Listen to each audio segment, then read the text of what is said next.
Coming up on This Week in Radio Tech, how many of us listen to WLS 89 Music Radio? Well, so many of us did. So many of us used that as inspiration to get in the radio business. I know that I did.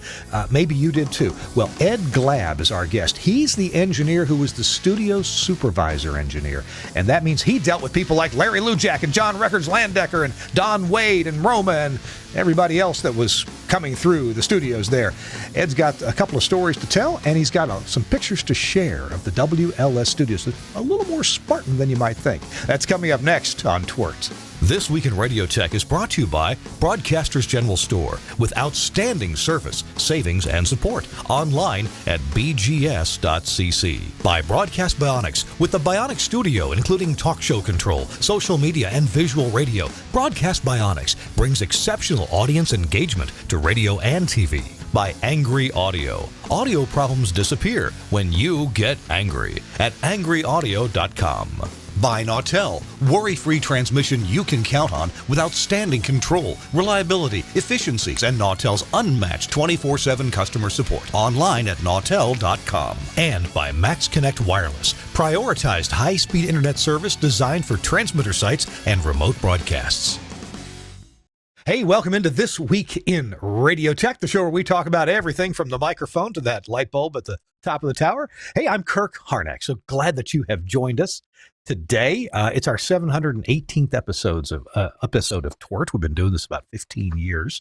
We need to have some kind of anniversary at some point. I guess we did kind of a little hoopla for the 500th show, but hey, it won't be too long. We're going to have our 1,000th show. I guess, two... I don't know. Oh, a few years from now. Is it still 5 years off? Still 5 years off. Something like that. Oh, well. Maybe I'll still be around. I'm here today in the Telos Alliance studio in Nashville, Tennessee, where it is a gorgeous fall day. We've had some chilly weather, but it got warmer today. Carmen and I had lunch outside today, and it was just absolutely glorious. So Chris Tarr, I may still join us. He hasn't gotten into his studio just yet. I got a text from him earlier, and I'm still trying to figure the text out, but either he is being pursued by the sheriff or he's trying to get home in time to join us. So we'll see which that is. All right, enough out of the way. Let us meet our guest. It's a guest that some of you have met. Probably most of you have not, although the guy is absolutely legendary. I had the pleasure of meeting our guest some years ago. I'm not sure I remember exactly when. I think I was in Chicago. I think I was at WLS and got to meet this guy. And I've only caught up with him a couple of times in the intervening years, but let's go ahead and introduce him. Ladies and gentlemen, let's hear it for Ed Glab. He's the studio supervisory engineer at WLS. Ed, welcome in. Good to see you. Well, it's good to see you, Kirk. Good to see you. Yeah, I'm retired now. Oh, you're retired. You're not still supervising any studios. 11 years ago, okay. I decided to throw in the towel and pursue other interests, shall we say. Oh my gosh, that poor towel. Wow. Well, you and I got to talk a couple of days ago, or was it yesterday, about the topics coming up. And for those of you in the audience, fellow engineers, radio aficionados, if you have enjoyed WLS, and I guess I did a lot in the 1980s when I started my contract engineering business, I didn't listen to WLS at home. I was already a disc jockey, and I guess I spent all my time, listening to the station that I worked at, or the stations that I worked at.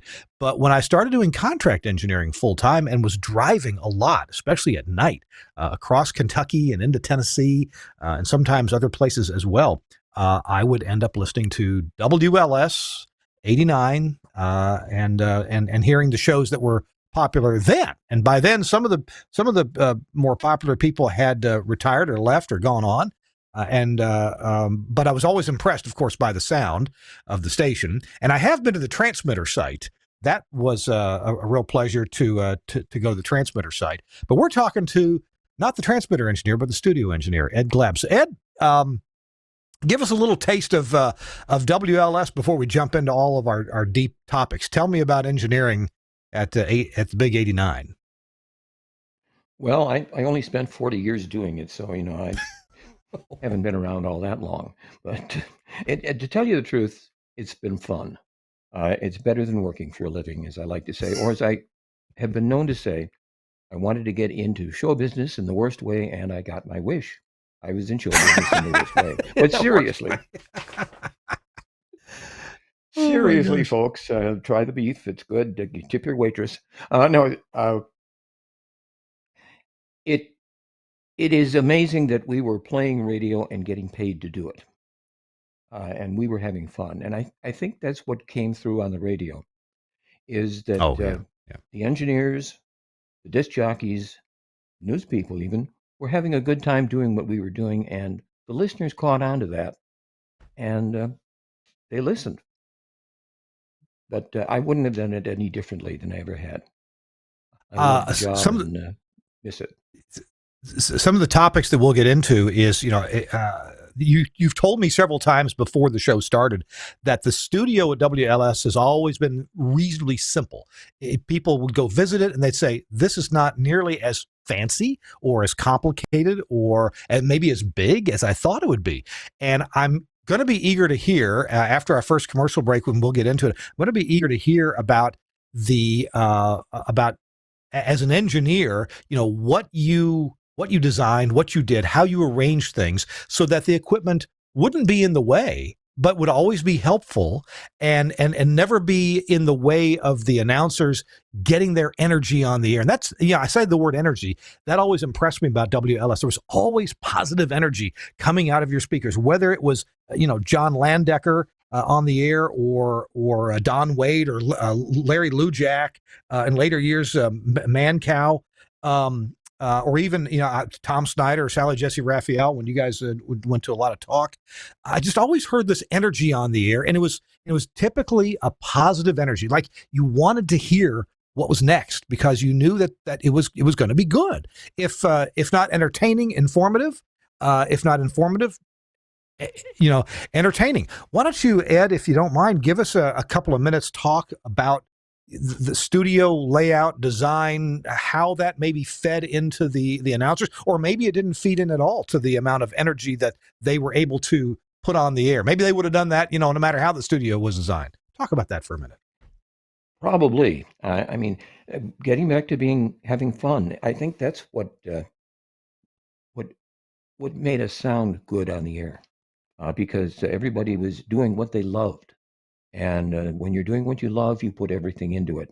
You mentioned Don Wade, and he was so involved in show prep. He would, doing the morning drive shift. He would sleep in the evening, and I'd probably get up about 11:30 or so. And meanwhile, he had a bank of video recorders, and he was recording every network newscast and all the late night talk shows.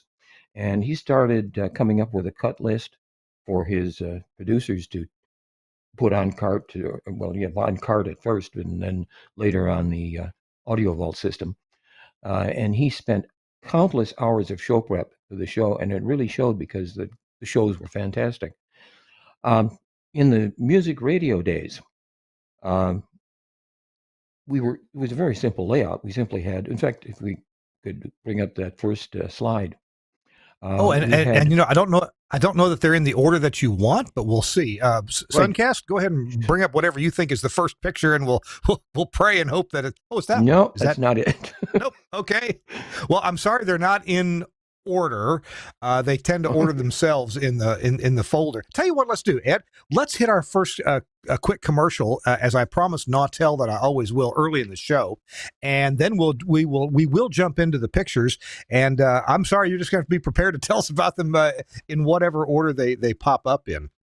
I hope that's all right. We're talking to Ed Glab. Ed is our guest. He's the now retired studio supervisory engineer for WLS, and that means that most everything that ever had to do with the studio design, equipment, maintenance, laying things out, handling complaints or compliments from the jocks at WLS, Ed was right in there involved. And we're also going to talk about doing remote broadcast, because Ed certainly has been involved with a ton of remote broadcasts, including ISDN remotes from the White House. And we'll see about the problems that he had with that. Our show is brought to you in part by Nautel. And Nautel is offering this. They've put together this offer. They've combined with Xperi and with their own engineers and financial people at Nautel. What's the best thing we can offer right now to FM radio stations that they can at a minimal cost try HD radio? And that's what they're doing at Nautel. They're having this HD radio test drive. And with this test drive program, you get to try to create a critical presence on the car dashboard. You can help your station stay competitive in a field of alternative media choices. It's based on Nautel's software-based air chain technology. The HD radio test drive allows you, the broadcaster, to try HD radio transmission in your market for up to 6 months to see if you can get more listeners, to put different content out there, and see if you can sell some more ads, get new revenue potential without needing to install and purchase $40,000 to $50,000 worth of HD gear. So it's an easy, minimal cost option to turn on HD radio in your market for your stations. You can experiment with new formats, maybe new languages. You know, there's a lot of foreign-speaking people in this country now, in the USA. Here in Nashville, we've got quite a few Spanish language stations. We could probably use some whatever language they speak in East Africa, you know, in Kenya and Somalia. I know we've got a huge community of Somali people. They've been coming here for 25 years, though. It's not a new thing. And you can work this out with Nautel to save yourself a ton of money. What do you need to get started? You need a Nautel GV2 FM transmitter. If you have a GV transmitter, you can upgrade it to a GV2. You need to, and by the way, you can lease that transmitter. You don't have to pay cash for it outright. You can lease it.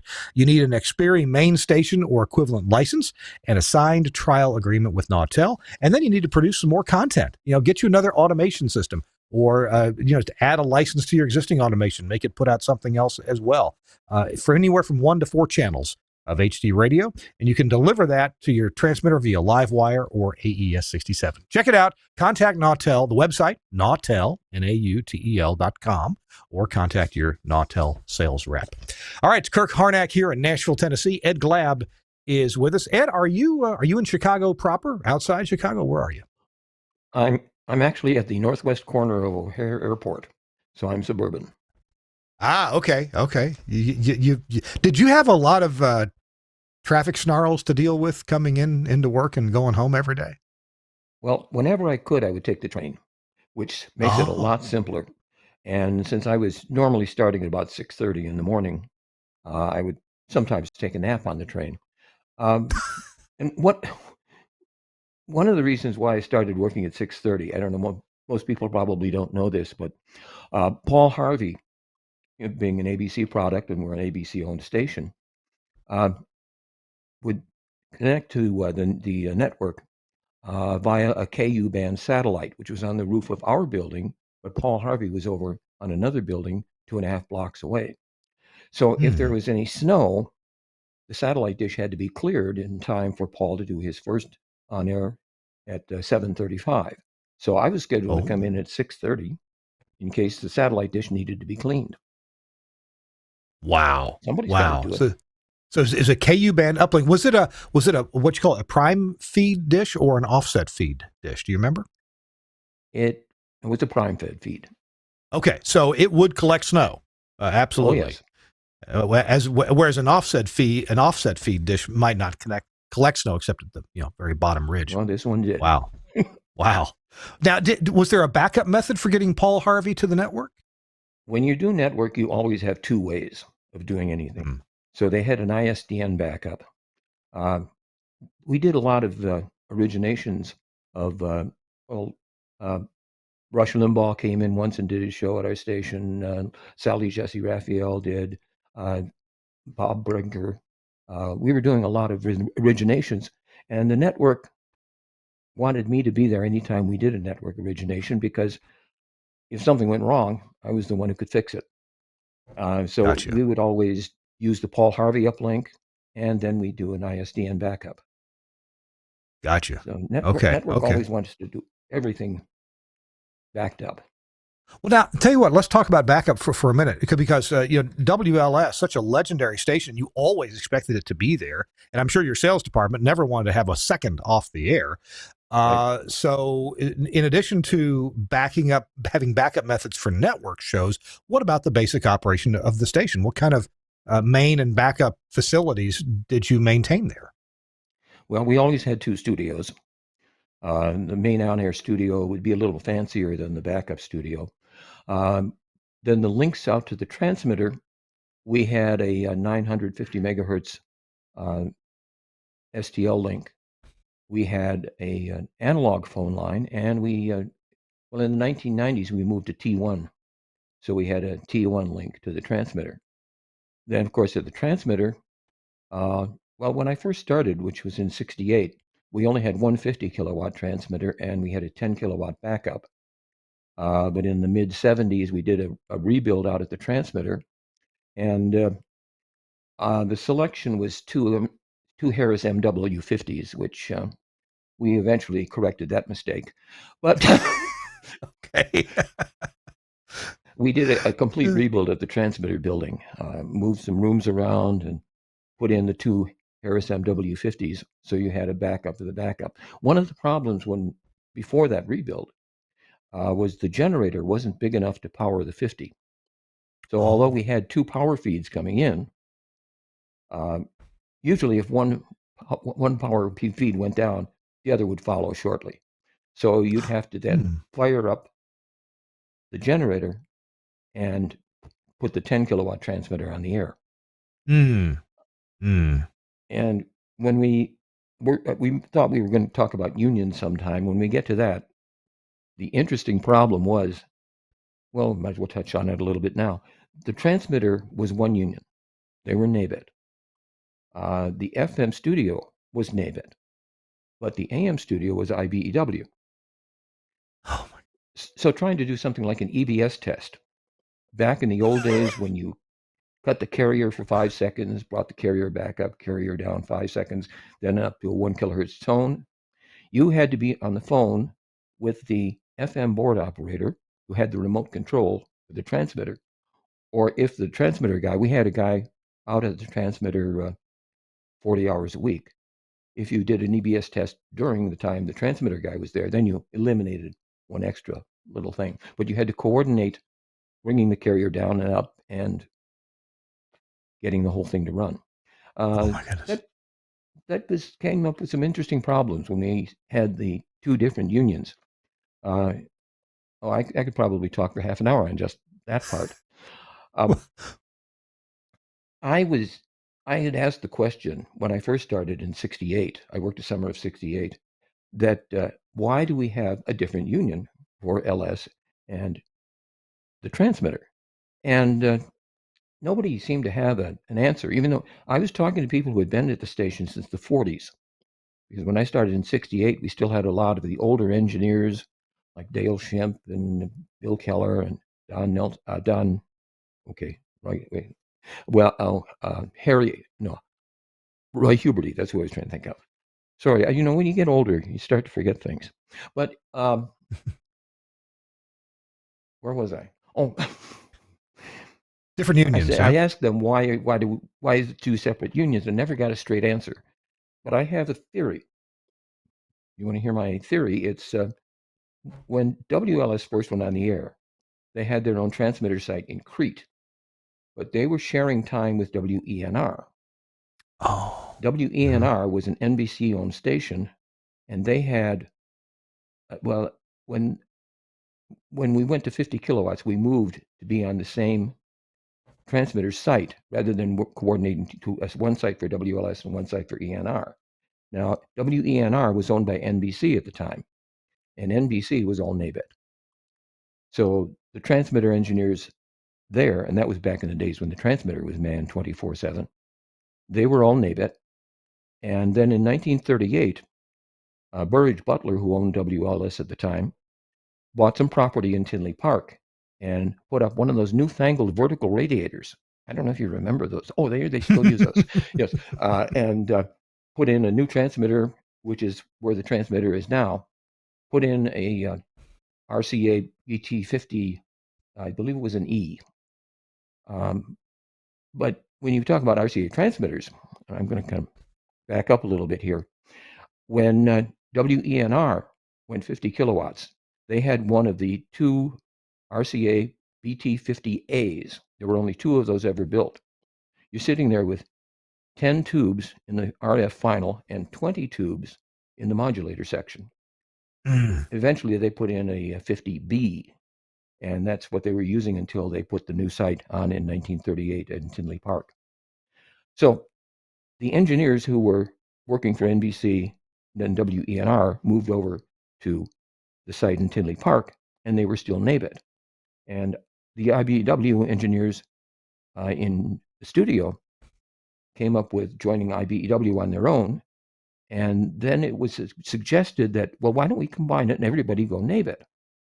Problem was, when you try to change unions, you have to first decertify the union you're in.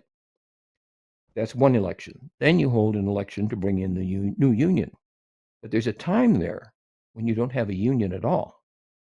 And the guys were afraid that the management would use that opportunity to simply get rid of everybody. But they didn't, because they never tried to change unions. So Wow. that's my Wow. theory. It's a good theory. It's a good theory. Hey, tell you what, let's go ahead and get to a couple of pictures before our next commercial break, and we'll give our viewers a little taste of some of the pictures to come. So I'm going to have to let Suncast just choose pictures. Suncast. Now, Okay, this looks pretty modern. This is not old. this is the studio. We moved from 360 North Michigan, which is where WLS started in 1960, just when ABC bought WLS in 1960 and made it a rock and roll station. Mhm. We moved to 190 North State Street, which is the building that at that time was owned by ABC. And actually, I believe it still is owned by Disney. And we built these studios in 1990. And this studio, the whole complex was my design. And for the most part, I did most of the work on it. I got some help from Warren Schulz, who was chief engineer, but it is a talk studio. You can see the position on the left, which has the large control console. That's the host, or in the Mhm. case where you have Don and Roma, you have a co-host. Co-host would be at the smaller terminal, but it gives them control of the telephones, and you've got a timer and a clock up there. You'll notice there's only one computer screen, so Mhm. that gives you some idea. This was right around 1990, 1991. The news system was a Basis, which was then bought by Avid. And that is simply a dumb terminal that's on the news system. So there's nothing fancy like big call screeners or anything like that going on. Hmm. All right. Let's look at one more picture. Suncast. Oh, Well, here's on remote. this is the very last remote I did for WLS, which was the 89th birthday party. And give you some idea of how things were at the very end. You can see I've got a little Mackie mixer there. A Uh-huh. whole stack of, at the very top, you see some Vega. Yes, they are Vega wireless mic receivers. We were still Mhm. using them. Uh, and uh, there's a Crown D60, which was powering the PA speakers. And you'll see the ISDN down there. Yes, we were using ISDN at that time. And I built a lot of stuff myself, especially for remotes, because one thing you learn when you work for ABC is ABC really stands for always be cheap. And the idea was I would have to build something we needed rather than buy it. So I have down there, there's a custom submix panel for mixing the monitors, because of course, when you use ISDN, you have the latency. So you have to mix your local audio in with the audio from the studio. Sure. Yeah. And then I had a system built for the producer at the remote, a little belt pack. So he could push one button and talk to the studio, or another button and talk to me, or a third button and talk to the host into his ear while he's on the air. And Yeah. he could walk around. He was totally wireless on that. Walk around and maintain contact with everybody. And then, of Wow. course, with that panel, I also had a means to talk to him and talk to the studio. And I had, for the backup on that, I had matrix was it Oh, a was Commerce Matrix. one Yeah. Comrex matrix. That's what I was trying to think of. Yes. So we had the the POTS, the POTS telephone connection. That was the backup on everything. Again, we like to have a backup on everything. And uh, part of there's another little panel that's in between the ISDN and the TalkBack panel, and that has two things. It's got a generator in there for ESE time code rather, because had little clocks in front of the hosts, so they had ESA time up there, so they had exactly what time we were on the air. And there's also a fallback. So if the ISDN drops, there's a relay in that panel that then drops you automatically to the Comrex matrix. Oh, So wow. Wow. Okay. we tried to keep backup on everything. The only question or the only complaint I have about that remote was they had a giant cheesecake, and we had probably 200 or so listeners who had come to see the show, and I never got a piece of that cheesecake. That's it. I'd have a talk with the union steward about that. By golly, that didn't sound. Well, I was right. union steward at the time, so. Oh, well, okay. Well, there you go. You have to talk to yourself. Ed, we're going to take a quick break. We're talking to Ed Glab. Ed is retired now, but he was the supervisory engineer for the studios at WLS, and that means that he handled all the remotes too. We got a lot more to talk about, including some of the interesting personalities there, and we've got more pictures coming up right after this break. I'm Kirk Harnack. It's This Week in Radio Tech. Our show is brought to you in part by Broadcast Bionics and the Bionic Studio. Welcome to the Bionic Studio. The Bionic Studio brings all audience interaction to the fingertips of a production team in radio, TV, and podcast. Our workflow-led system is working 24/7 around the world for small broadcasters and national and international networks. Our telephony module, Bionic Talk Show, allows cost-effective centralization, remote operation, scalability, and resilience across an entire network of stations, but at the same time is used in single-studio self-op environments. Social media curation and activity is now considered a broadcast-critical part of programming. Bionic Social means the studio isn't overwhelmed with a wall of interaction from an ever-growing number of social platforms. We combine SMS, MMS, and email, together with a speech-to-text service for listeners using smart speakers.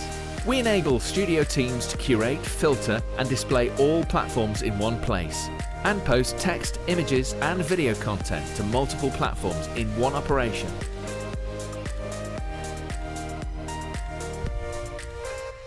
Effortless collection of video content with Bionic Director has helped position some of the world's most successful stations as leaders in viral content, generating appointments to listen and free marketing via retweets and shares. Bionic Contest enables end-to-end tracking of on-air competitions, live reads, and prizes. These could be on-air contests, automated SMS entry, or online. Anywhere, and Skype TX for Radio brings high-quality audio and video contribution into the studio with ease. No need for dedicated PCs to run different applications. Everything is controlled within the Bionic Studio UI, and incoming connections are visible to users along with all other platforms. Our codec integration enables connection, algorithm configuration, and directory to a wide range of IP and ISDN codecs. The Bionic Studio, a unique suite of products designed to enable your talent to work smarter. And all of these amazing products let you do radio better and integrate with social media when you do some cool things on the radio. So check it out, Broadcast Bionics at bionics.co.uk. They have dealers in just about every country of the world, and they have just some of the most intelligent software and other products out there for broadcasters. Check them out. Thanks a lot to Broadcast Bionics for sponsoring This Week in Radio Tech. I'm Kirk Harnack in the Nashville studios of TWiRT, brought to you by Telos Alliance, and my guest today is Ed Glab, the retired studio supervisory engineer for WLS. And Ed, we were just talking about remotes. I know you've done a lot of them. You have an interesting story or two, I think, maybe the White House story or something else you'd like to regale us with.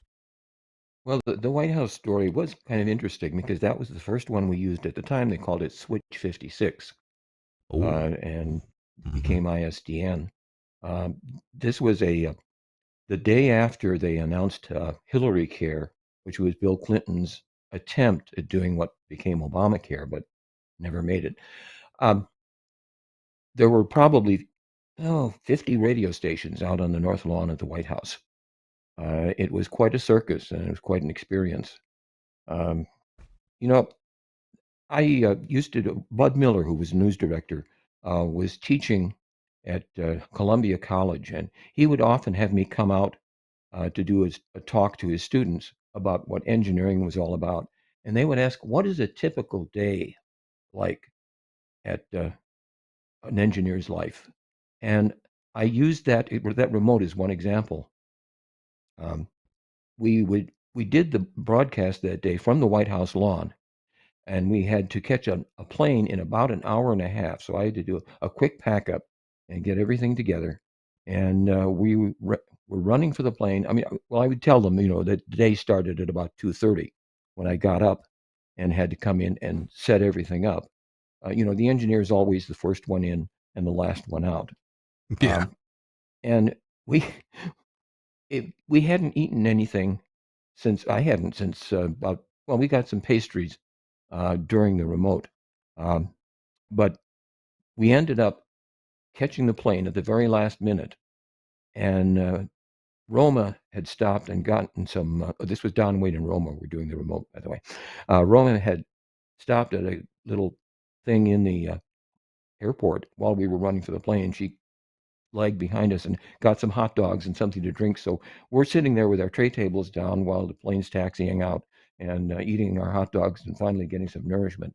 But my point was with the students was that there is no typical day because everything changes from time to time, and you don't know what's going to be broken when you come in, and or what you need to, what problems you need to solve. And problems are what our business is all about: solving problems.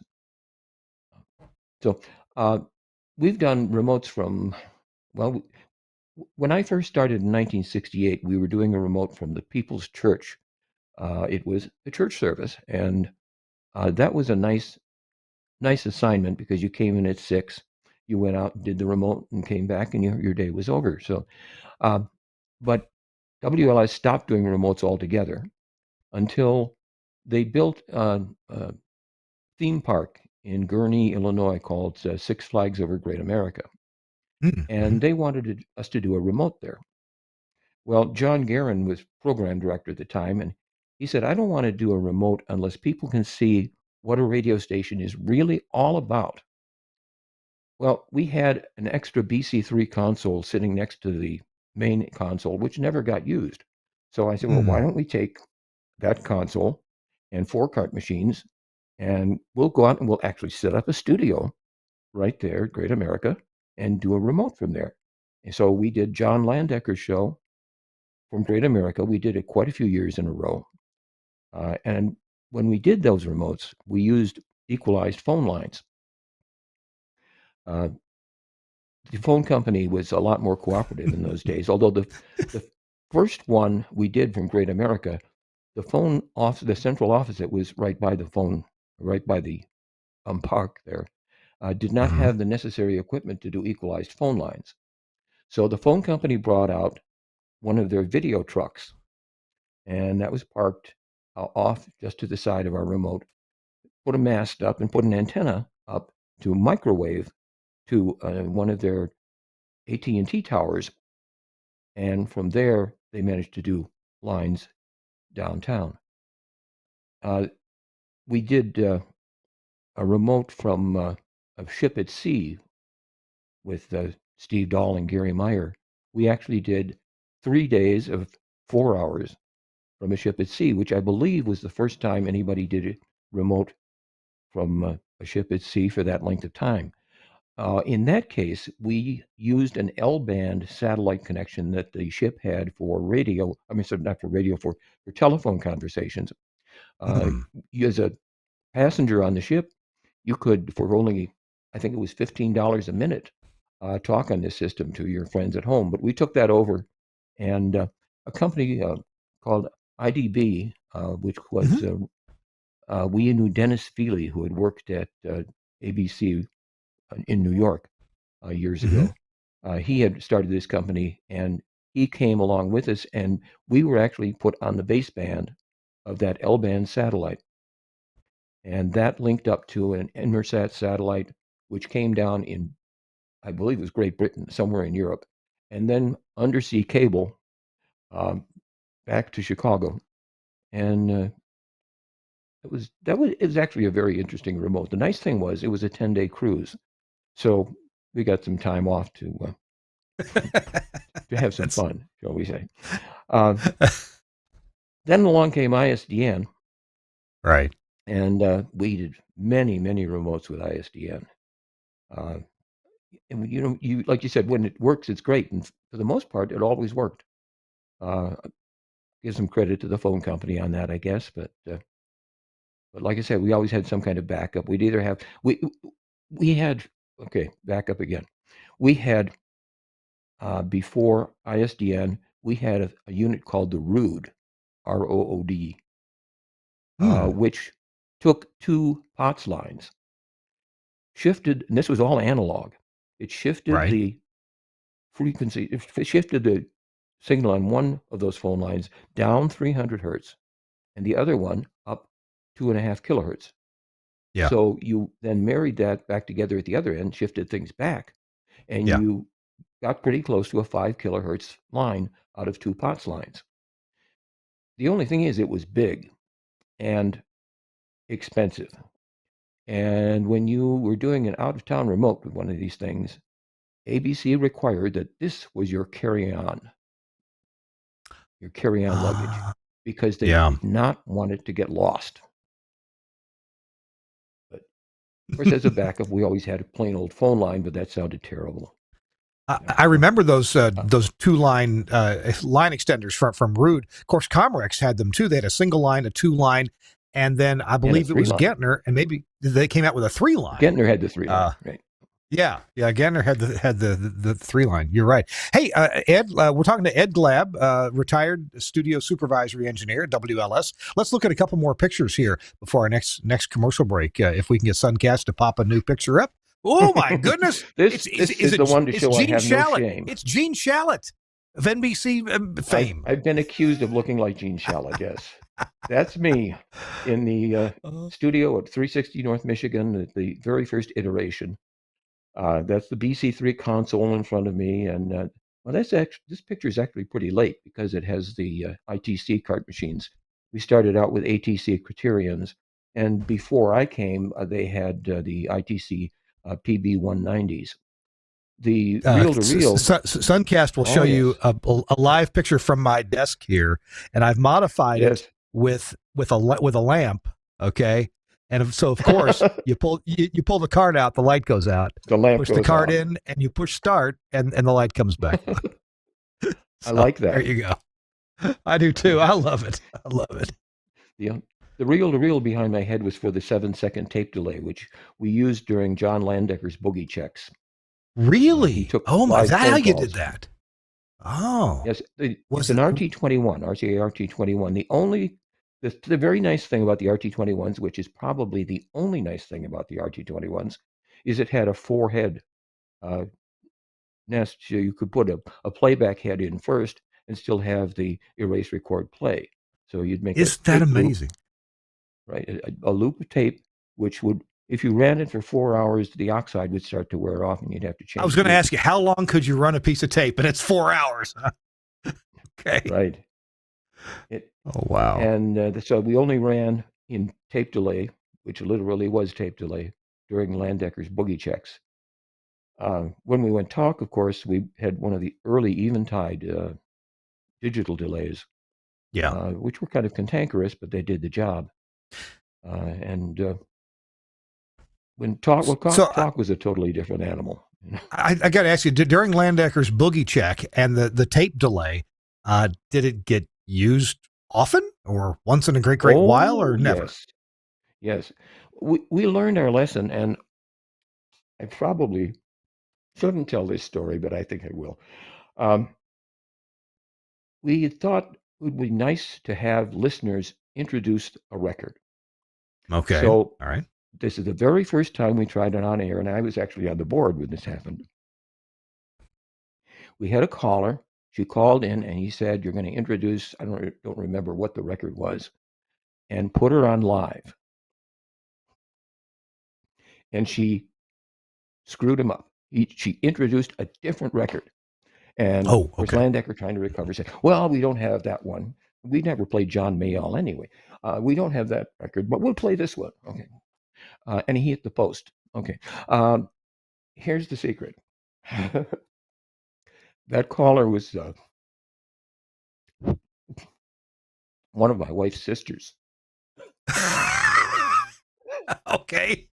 Family member. All right. Yep. I never told anybody that. But, That's just, the statute of limitations is out probably, so we're okay. right. Yes, it is. I'm probably going Um, to get a text message from Landecker now. oh my goodness.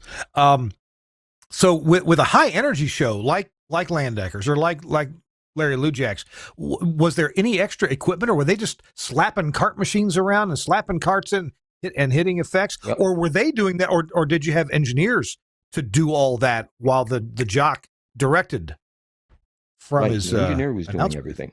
Well, Ah, when I first started, all the jock had was a microphone, a little red light, and a headphone. The engineers controlled absolutely everything. Controlled his mic level, controlled his headphone level, his studio speaker level, and eventually they got a stopwatch, but that was replaced with a digital timer, which gave you your runtime on carts. mm-hmm, Um, mm-hmm. you know, the one of the things we did eventually give them control of was a cough switch, and that was a big deal because the contract was actually written up that the mic cough switch would put a short on the microphone cable. Yeah. And when you have a contract between the company and the union, why do you go into little details like that? Uh, some things just don't make a lot of sense. But uh, you know, but you had a you had to have a symmetry, not a symmetry. When you were working with the engineer, you had to get along, and we Yeah. had, because again, union contracts, you could only work an hour on the board at the time, so you had two different engineers switching every hour because the union felt this was a very tense job, and you couldn't go more than an hour uh, without having to take a break. So, but no, it still worked out well. One thing that comes to mind when you talk about coordinating things is Don Wade in the music radio days had these characters voices he would do, um, and he would then do conversations with the character voices. So beforehand, he'd be in the production studio working with the production engineer and making up the character voices, put those on cart, and then play them with him doing it live. And those still, they turned out beautiful, but that was still a lot of work. But you know, and again, because we were all having fun, we just could make it work. I think these board ops, we think of a union engineer as maybe being somebody who's stodgy. That would be my first impression. But they had to be bam, bam, bam, right in there with the talent to get those jingles and get those tight segues and all that kind of stuff, because they were part of the process. So that, I mean, if we think about it, they had to be great executionists. They had to execute the format really well, Executors. right? Yes, Executors. exactly.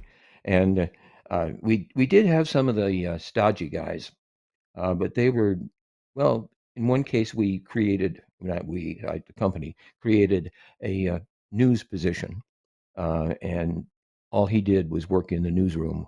A lot lower pressure there. But let me bring up combo, because combo is what most stations are, where the disc jockey runs his own board and everything. Right. The company wanted to get combo in the worst way. And the contract negotiations came up, and in the middle of negotiations, I think the ABC attorneys were told, get combo no matter what the cost is. Because the end result was the contract guaranteed jobs for life for 15 engineers in exchange for combo. And combo was very limited. Again, the contract coming up with all these little details, like a disc jockey could only run a board for himself. He couldn't run the board for anybody else. Okay. If a newsman was editing audio, it had to be for him, not for somebody else. And little things like that. But the 15 of us who were guaranteed jobs for life, 4 years later, it was another contract negotiation, and they realized their mistake, because that's a bad precedent. And when you're talking with lawyers, precedence is everything. And they decided, well, I tell you what, you guys can keep your jobs for life, but you'll just pay you minimum wage. Or here's an idea: we'll lay off half of you guys, and we'll buy you out. And I think it was about a 2-year buyout. It was a pretty good deal. So they started paring down the engineers, fewer and fewer. It got to the point where, when Citadel bought ABC Radio, there were only 2 union engineers left. I was one, and Elaine Hinson was the other. And they laid her off. Well, then Fareed Suleiman said, you don't need a contract anymore, because you don't have a collective bargaining agreement with only one person. And they hired an attorney who came in and argued that, and the union was thrown out. So I was the last remaining IBEW engineer. My goodness. Huh. And ever since then, and we're going to have more pictures to show, and we're going to take another dreaded commercial break, just like we used to do on the radio, except we don't have 18 minutes worth here at TWiRT. We have quite a bit less. We're talking to Ed Glab. He's the retired studio supervisory engineer at WLS. Got more stories to tell and more pictures to show, and I can't wait to see the rest of them. We've only seen about 3 pictures so far. We got more to go, so stay tuned for that. Our show is brought to you in part by a company that understands, just like Ed understood, making custom-made equipment for remote broadcasts and for the studios too. Henry Engineering, Hank Landsberg, understands the flow that that on-air talent has and that engineers need for things to work together, especially on remotes, but also in studios as well. And one of those items that Hank Landsberg has designed is the Sports Pod, the Henry Engineering Sports Pod. Now, your remote broadcast can be even easier and more foolproof. With the new Sports Pod, it has talkback, so you can communicate with talent. I'll bet you Ed Glab had that in his too. And there's, but you don't have Ed Glab, but you have Henry. And there's remote mic control also. No more hollering, hey, Bob, your mic's not on. You can remote control the mic being on. Plus all the great features of the original Talent Pod. The new Sports Pod, well, let's just say it has it all. It's an announcer's mic and headphone controller and an intercom system for use by talent at a remote broadcast. And that's ideal for sports events, of course, for on-location broadcasts, or it also works in studios, especially where, well, maybe the talent just wants to have something simple to operate, to turn their mic on and off and to hear what they need to hear.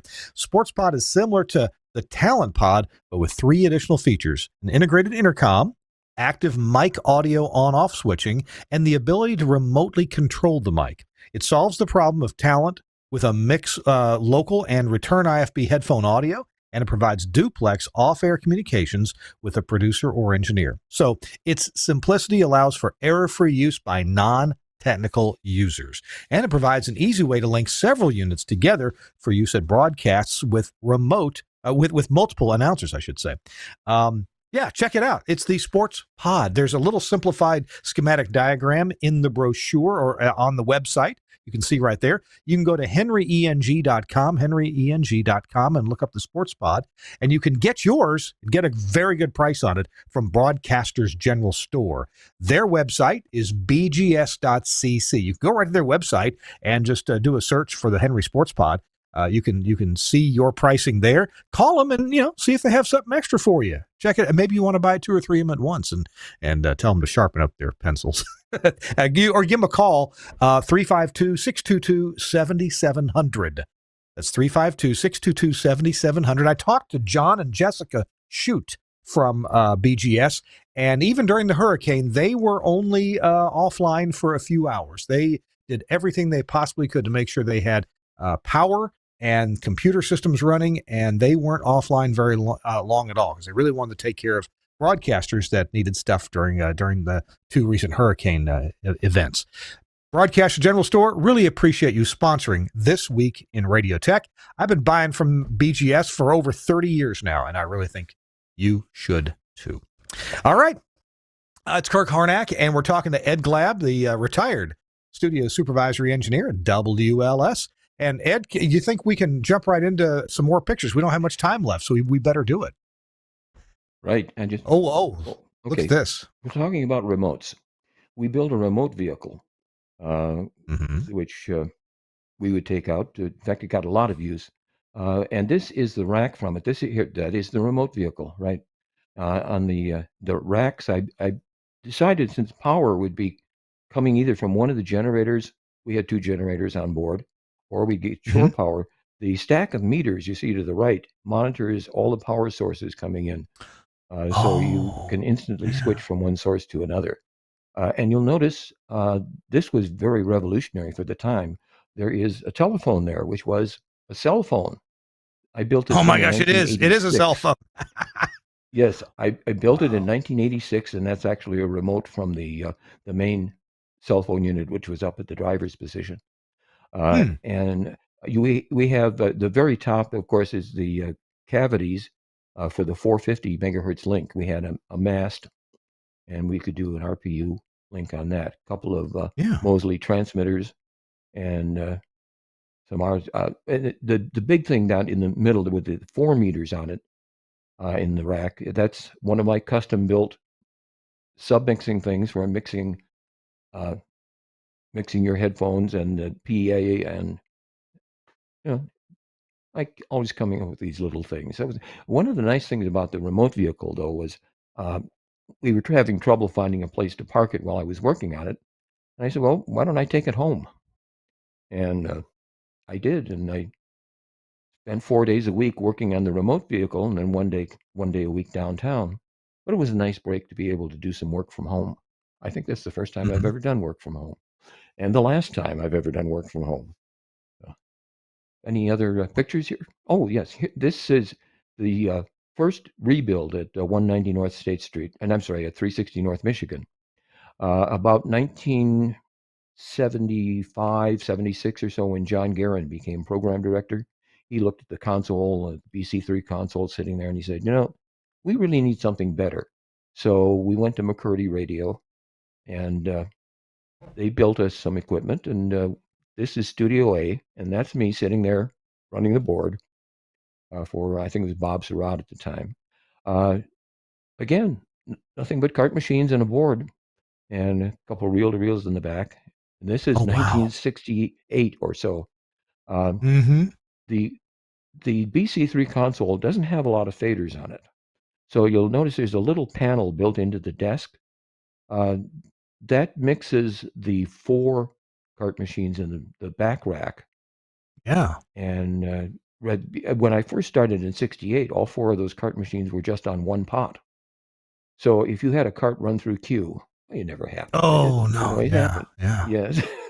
You had to stop the cart and pull it out and then remember to re-queue it sometime later. So between the time I was there in the summer of 68 and came back in 69, Carl Nelson, who was the studio supervisor at that time, built this little submixer and put that in so you actually could fade down a cart that ran through queue and do some mixing. But Generally, we played music on the top two carts on the left side there, and Mhm, then the mhm. four decks were commercials and jingles and everything else. And now, are there no And that turntables in that room at all? no turntables in there. There were three turntables that were in the studio.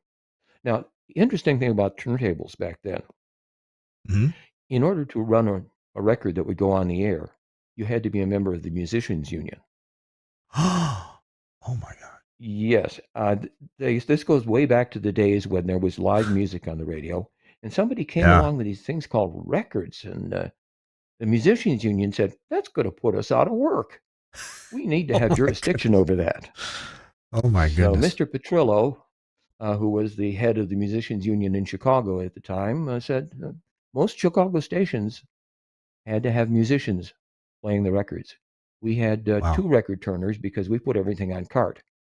We never played a record. Well, we did play some records live on air.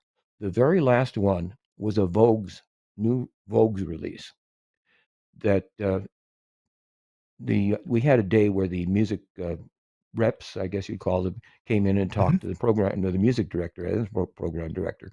So they brought this Vogue's record, which was actually a disc that was cut. It was a, a lathe cut disc. It wasn't a press disc, and it was a little 7-inch disc. So they took it into the studio where there were three turntables at the time that never get used, and started playing it on the air. Now the musician who was the record turner, and I don't remember which one it was, thought it was a 45 because it was a 7-inch disc, but it was cut Uh-huh. at Uh-huh. 33. So it was running a little fast. So but then he knocked the speed down and it worked better. But eventually, of course, in their campaign to get rid of unions, the musicians union was thrown out, and then engineers started playing records. But we never played a Wow. record live on the air unless it was absolutely necessary. Wow. And I'm sorry, I interrupted the next picture that Suncast had just popped up there. There's Ed Glab again. Yes, and this is Hmm. one from the Great America remotes. There's the Oh, this is a BC3 remote. console Okay. in front of me, Hmm. and this is Hmm. actually several years into it. We did probably 6 years worth of them, and we had gone to the ITC SPs instead of the Criterion cart machines. Uh-huh. Uh, After we did a whole bunch of these Landecker remotes every year, we decided, I don't know, somebody decided that it would be nice to have a little permanent studio, and then every weekend a disc jockey could go out there. Well, I built a little box that sat in front of the disc jockey. All it had that he had to do was just turn on the power switch, and it had a microphone input and some buttons to put Q tones on to tell when you hit a Q button, the engineer at the studio knew to play the next event. Uh, you had a button to talk to the studio, and I came up with this idea. Was I put another button on the box to talk to the speakers out on the PA system, so he could talk to the people who were watching him. Oh, But sure. the Good whole idea. idea Yeah. was there were no Yeah. engineers involved in this. The disc jockey came Mm. out, turned on the power switch, did his show, turned it off, and when the power switch was on, of course, everything worked normally. But when you turned it off, it didn't actually turn things off. Well, it turned most things off, but the little box itself stayed live, and it would fold back the monitor line. This was back in the days of it using equalized program lines from the phone company. It would Uh-huh. fold back the monitor line. So if you were at the station and you brought up the line from the remote site, if you heard programming, you knew the lines were both working. Ah, what a brilliant idea. Yeah. Brilliant. You always had So assurance that it worked. yes, We're gonna exactly. let's move on to the next picture if we could. Sure. This is 190 North State Street. This was my 1990 rebuild, a Mm. Pacific Mm-hmm. Recorders console, Mm-hmm. and the guy they're sitting there is uh, George Galanis was his name. Uh, Mm. we we went through several different kinds of reel-to-reel machines over the years, starting out with the RT21s, which had their problems, uh, and these were the Otari MTR 10s, I think. Yeah, I think Uh, so. these were very nice. The only problem was when the original order was put through for these machines, they were set, you get 3 tape speeds on an MTR-10, but we wanted 3 3/4, 7.5, and 15, but they came at 7.5, 15, and 30. So I Ah, spent a lot of time modifying machines, but you could do that. You had to change about a bunch of components in the circuit boards, but and modifying machines so they would I think I see some be the Audio speeds we Vault needed. automation on the screen there. Audio Vault? Uh, yes, you're No? seeing Audio Oh, Vault, yes. and Okay. the Okay. screen up on top is transmitter readings. Ah, looks good. And there All are right. still some cart machines there, and you see some carts in the rack, but cart machines And I see barely some ever used. some Denon. I see some CD players as well. Those Yes, look you like do. they may 2 be Denon the players. Denon ones. Yeah. All right. What's next, Suncast? We have another picture. This is a Ah. little thing. Well, here's what happened. One day, the program director came to me and he said, "We want to do a remote tomorrow from Daly Plaza because there's some kind of a rally going on." So I Hmm. said, "Well, I'll have to come up with something for that." Uh, I went out to see if we had a 450 megahertz receiver, an RPU receiver up on Sears Tower. So I went out there to see if I could get a successful link. Went out there I grabbed a tripod and a Yagi antenna and the Marty unit. And I was setting up the tripod on Daly Plaza, and a security guard came by. And he said, "You have permission to do this?" I said, "Well, all I'm doing this is I work for a radio station. I'm setting up a test to see if we can get a radio link set up here." And he said, "Can't do that. You need a permit." Uh, I said, "Well, what's the problem? I see news reporters come out here with their cameras shooting all the time, and they could do it. Why can't I do it?" He said, "Well, first of all, you're plugged into the power. Secondly, you have cables on the floor, on the ground. You can't do that." So I said, "Well, okay." I packed up and left. Said, "Well, I have to come up with a system that doesn't have a connection to power, and B, Hmm. cables on the ground." So I had this little cart, kind of like, when back in the days when you were in high school and the AV guys moved the projectors around. There's a cart like that. I set up batteries, which were some of the old used UPS batteries, and built this little portable unit, which was totally independent. You can see sort of on the very right side, that's the mast, which went up to the Yagi antenna. And we did show from there. It took me, a day to put it together, and we had it that morning, and we were on the air. But again, necessity is the mother of invention. You have to build something fast. And as it turned out, we did about 4 or 5 other remotes with that. Instant remotes, we call them, because the program director could say, "We want to do a midday remote from someplace else." And I just wheel the thing out and do the remote and wheel it back. And the reason it says Professor G reveals the WLS AM remote unit, that is actually a YouTube video. That Oh, yeah. Okay. that If is I can a find little that, mini tour of it. I'll link that in the show notes if I can find that. Okay. Last time I checked, it was still up. Okay. Okay.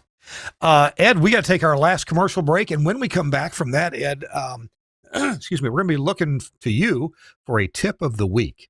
Whatever wisdom you'd like to leave with our engineer viewers and listeners, I'd like you to leave it, but you'll have 2.5 minutes to think about it. Okay, it's Kirk Harnack and Ed Glab. He's the retired studio supervisory engineer at WLS. Talk about a lot of history there, and Ed was there, I think he said, for over about 40 years or so. So that is pretty amazing to be with one broadcast entity and through several ownership changes too. Our show This Week in Radio Tech brought to you in part by Angry Audio and the Rave audio console. Now, we've shown several pictures of audio consoles throughout our show, and this Rave console from Angry Audio is pretty darn amazing. Why is that? Well, first of all, it's small. It's a lot smaller than most of them that we saw there in the various pictures. Stereo, of course. It's an 8-fader console, Plus, it has linear faders for monitor and for headphones. Now, this is an analog console. This is not audio over IP. This is meant for maybe a podcast studio or someplace where you just need a small analog mixer. Different stations are going to have different uses for this, or podcast studios may have different uses for it. It does have 2 output mix buses, program and audition, or program 1 and 2. It has 2 mix minus outputs with talkback. It has flexible monitoring for the board operator. The monitor feed to the studio guests with talkback and automatic monitor muting, of course, when mics are open. Now, I say of course, but there's plenty of small, inexpensive consoles on the market that don't have that. But we need that in broadcast. Plus, it has crystal clear metering and tallies. And the control surface, well, it's machined and it's anodized aluminum. And the markings on it are laser etched. They will never, ever wear out. You get really easy installation of the Rave console with Studio Hub RJ45 connections for your line inputs and outputs, XLR connectors for microphones. It's got the power supply, of course, and the mic and line remote logic and warning and user tally outputs for on-air signs and enunciators. Of course, it has a preview cue on every channel, too. And I got to tell you, the faders, silky smooth. They are really, really nice. Check it out. The Rave console from Angry Audio. You can get it from any of the Angry Audio dealers, and that's most dealers in the U.S., but you can check it out on their website at angryaudio.com. Hey, our show is also brought to you by Max Connect Wireless, and I keep hearing so many good things, stations using Max Connect Wireless. Gary Morrill is a big fan, too. Let's hear from Gary. I'm Gary Morrill, Midwest Regional Director of Engineering for Alpha Media. When I first spoke with Josh Bone about Max Connect, he told me they'd work great for remote transmitter sites where connectivity was a challenge. And he's absolutely right. We even have sites where we're using this as a backup to our STL using Max Connect's dual carrier option, and it works perfectly. We also have times where we need to be able to get out to a venue where it's kind of challenging because everybody and his brother is trying to stream video at the same time, like at a big sporting event. And you know what? Our data gets through every time because it's prioritized packet data. It works for us. It'll work for you. Max Connect. Check it out. You've heard me tell the stories of how I've had to use Max Connect. I wanted to. It works great. For a radio station that was off the air because their internet connection got cut for like 4 days during fundraising. Max Connect absolutely saved the day. I drove that sucker down there 3.5 hours later on the air and used it at one of my own stations where the fiber had not yet been installed. It was way behind schedule, and we used it to get on the air in Oxford, Mississippi. It was just great. You can choose your provider too, AT&T, T-Mobile, or Verizon, and even in Canada, you can choose a carrier there. Check it out. I know it's spelled funny, maxconnect.com. We'll have a link in the show notes, and the stuff just works. All right, we got our final closing moments here with Ed Glab. He was the retired now studio supervisory engineer, WLS, and I asked Ed if he had maybe some words of wisdom to pass along to the younger people like me. Okay, well, I had gave this some thought, and this is going to sound a little unusual. I'm going to give you a little background on this first. I worked for 30 years with Warren Scholes. Many of you probably have known or heard of Warren Scholes, who is the wizard on the DX50. Unfortunately, Warren was not a doctor type person, he called himself.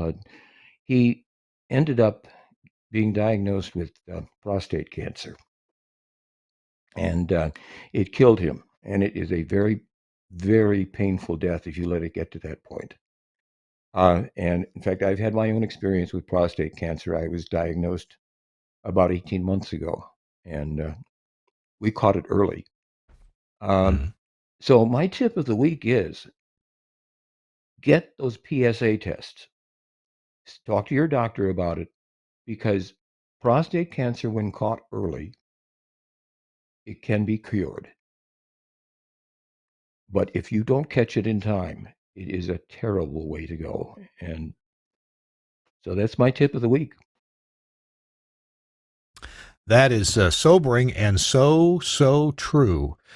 So many people that I know have suffered from prostate cancer, either being killed by it or or having to go through a lot of some procedure to at least get it quashed for a while. So glad to hear that you caught yours. So common, men we're living a long time, long enough for prostate cancer to take hold. So I appreciate that good advice. I'll find a couple of links for prostate cancer issues. And ask your doctor about PSA tests. That's a very good proxy. And there are a lot of good chat groups on Facebook for early prostate diagnoses and people who have suffered through it. And the one thing you learn is there is no one right way to attack it. It's your own individual decision.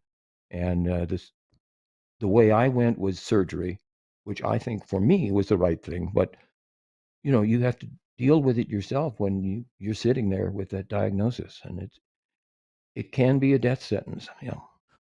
Well, you're right about different ways to treat it. I know that in my own family, every male on my dad's side of the family has had prostate cancer, and all of them have had it treated in a different way. Some of it, more invasive than others. So, of course, I get a test every year, and sometimes more frequently than that, because my doctor is concerned about that because of my family history. So, Ed, thank you very much for that excellent word of advice. Not what I expected, but good advice that we should all heed. We're all getting older. Ed, appreciate you being our guest on This Week in Radio Tech. Thank you for taking the time to come on and relate these stories to us, Ed. I really appreciate it. Oh, you're very welcome. I enjoyed it. All right. This week in Radio Tech. Next week, I think it's next week, we're going to be at the new studios of WSM here in Nashville. They have moved to a new building, the Roy Acuff House, just in front of the Grand Ole Opry House at the Opryland Hotel here in Nashville, Tennessee. They've got some new studios that they built there, and Jason Cooper is going to be our guest. We're going to take a look at that. So we go from WLS to WSM, couple classic stations, 2 weeks in a row here on This Week in Radio Tech. Big thanks to Suncast for running the show today. He had some extra engineering work to do today, and I really appreciate him looking out for us and always trying to make us look and sound as good as possible. And I know that the talent doesn't help, but Suncast does his best. We really appreciate that. Hopefully we'll get Chris Tarr back on really soon, too. He told me he's stuck on I-94, I think it is. Yeah, bad traffic there. I'm so sorry. We'll see you next week on This Week in Radio Tech. Bye-bye.